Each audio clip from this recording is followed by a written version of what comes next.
I'm Blake from TFXC Shoes. I'm here today at Stryd Labs, and I'm going to be taking a look at a few different shoes. We're going to compare it on the treadmill, get some data there, and then take it outside with the Stryd Pod and see what shoe is most efficient.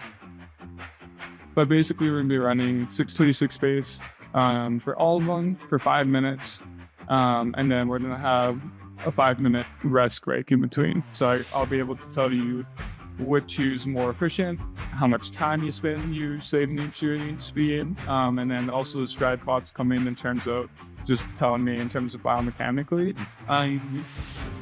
different side of that as well. How much spring you're getting from each shoe, are there any balance differences in stability, and then basically what that'll do is I'll be able to correlate the inside and outside statistics.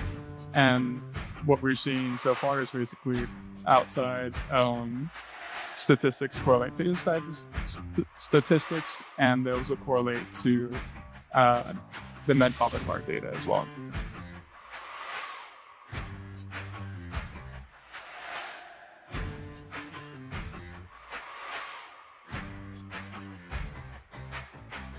So we just finished up doing all the testing, and you'll get the results analyzed, and I'm really excited to see what they say.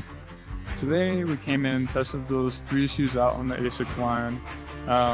Nova Blast 5 being the trainer, Magic Speed 4 kind of being that like tempo speedier in the middle, and then Metaspeed Sky Paris for the race shoe. Metaspeed Sky Paris is the most efficient for you. We found that compared to the Magic Speed 4, it was about 1.16% more efficient, which in layman's terms over the course of a marathon, since we're running marathon pace today, that'd be about 4 minutes saved if you ran between those 2 shoes at that pace.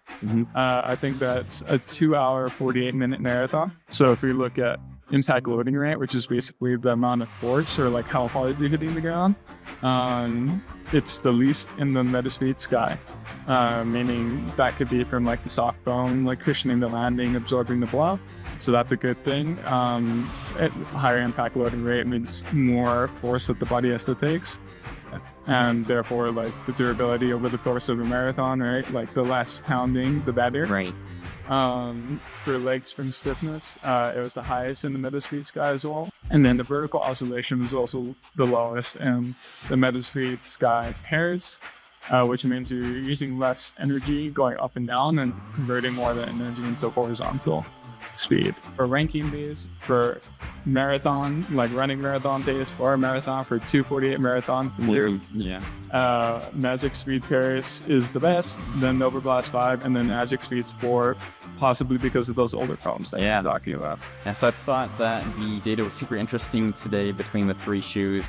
I had a feeling that the Metaspeed Sky Paris would be my most efficient. It's what I've been racing in, super comfortable, and the data proved that.